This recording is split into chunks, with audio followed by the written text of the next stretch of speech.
So our next inductee, we're doing the women first because we made a mistake several years ago. We inducted Frida Zamba, and she was last because her name began with a Z. And in those days, it took 3.5 to 4 hours to run this thing that we're going to do in an hour and 15 minutes. But poor Frida sat up there, and by the time we inducted her, there was 10 people out there in the audience. So we put the women first. But let's just say that this next person, who I have known since she began to surf, she surfed my home break in Palm Beach County Pump House. She and her brother Tony were mainstays. Pat Scholtz is the way I know her. She is now Pat Scholtz Wilcox. This is a woman who is consumed. Consumed. She lives, breathes, dreams surfing. She doesn't want to talk about anything else. It's amazing that she's been married because she just wants to go surfing. I mean, I know how tough it is for guys to have wives and girlfriends, but here's a girl that probably is worse than any of the guys. She is amazing. She's surfing right now in her head. She's just an amazing kid that I'm just happy to have known as she came up through the ranks. 1974, she moved to one of the worst surfing areas in the east coast of Florida, Lake Worth.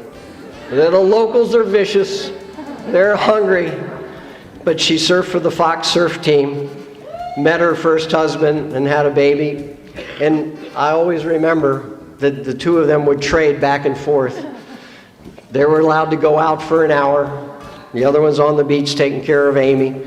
And then she would come in, Maury would paddle out. It was amazing. But surfing, these two never stopped surfing. Pat never gave up the idea that she wanted to paddle out. We have lots of great photos over here. You can follow along. Her accomplishments are just amazing.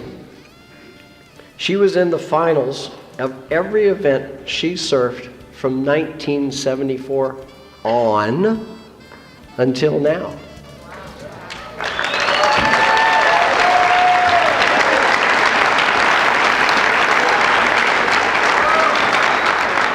In 1975, she was 5th in the girls' U.S. Championships in Hawaii, and she also got a trophy as the best judge. How's that? Giving back.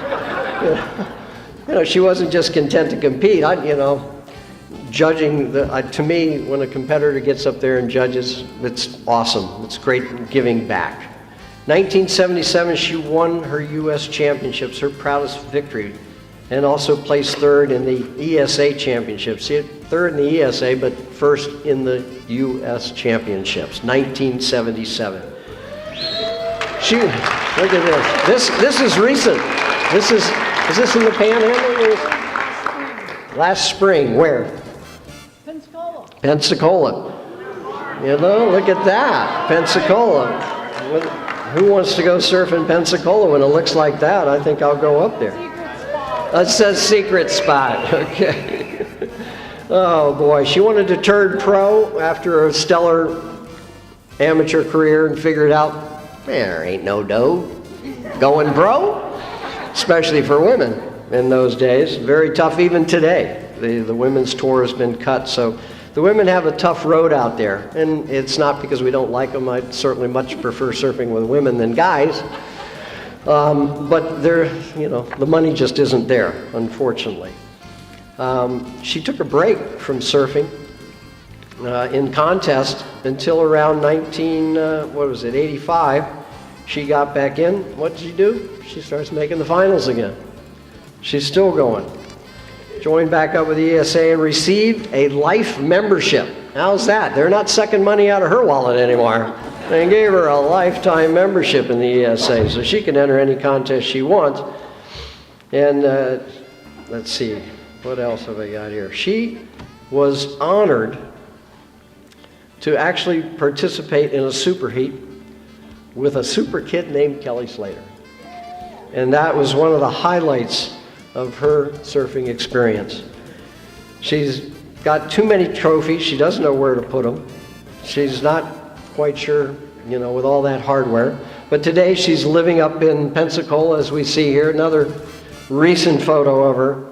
She's married to her husband, Greg. They're awesome people. Ladies and gentlemen, big round of applause. Pat Scholtz Wilcox.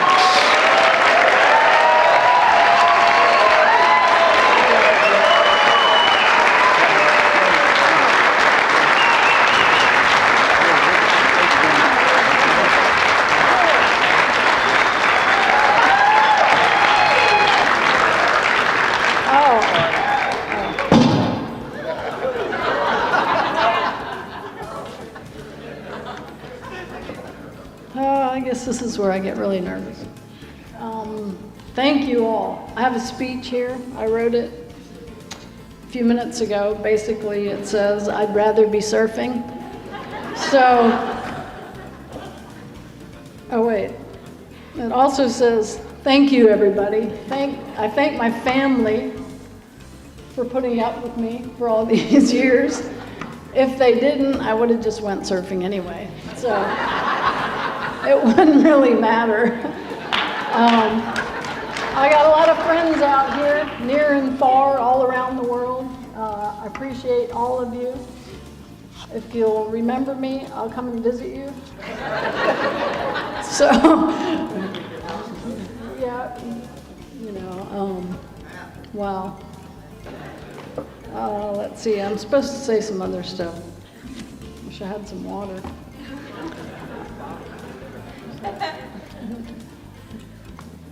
Come up here and talk some more. That's my husband, Greg. He's got my back all the time. Oh, yeah. Oh, okay. Yeah, so Hunter mentioned my brother, Tony. He's the bomb. He was going to come out here, but he likes to be seen even less than me, so. He lives in Oregon now, and I go out for my tropical vacations and surf out there with him. People go, why are you going to Oregon?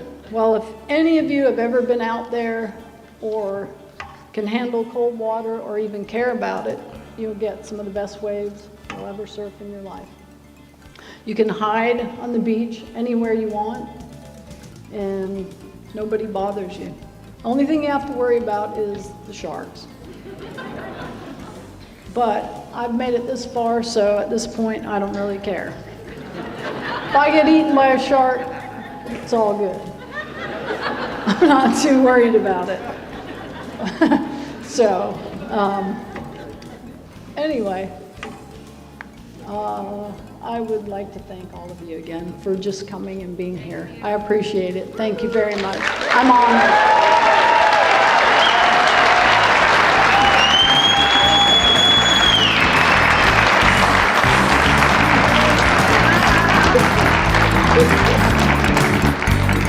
It's great to be up here and have this job with one of my, who I grew up surfing with. It's awesome to have Pat in the hallowed halls.